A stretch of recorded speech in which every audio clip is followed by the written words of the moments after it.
Баршага Түркиядан сәлем. Осы елде білім алып жатқанымды білесіздер. Бүгін түнде жер сілкінісі болды. Ғимараттың қатты шайқалғанынан оянып кеттім.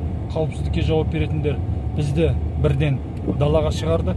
Жер асты дүмпуі салдарынан басқа қалаларда көп кісілер қайтыс болған екен. Бауырлас түрік еліне қазақтардың атынан Алла жар болсын дегім келеді. Hocam, depremde yakınlarına kaybedenlere Allah'tan sabır diliyorum. Geçmiş olsun. Çok teşekkür ediyorum Ercan Bey. Kazakistan'daki kardeşlerime önce hayırlı sabahlar diliyorum. Türkiye'de 10 ilde aynı anda deprem oldu, fakat yaklaşık 20-25 ilde de depremin hissedildiği Niğde Kalesi de şehri de bunlardan birisi. Sabah 4.30 civarında yer sarsıntısı oldu. Hepimiz uyandık.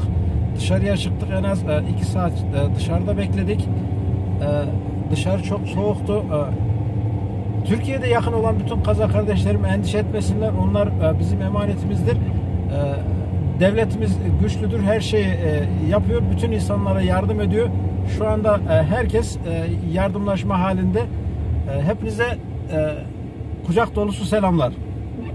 Amandık bolsun. Kazakistan ve Türkiye жасай берсін.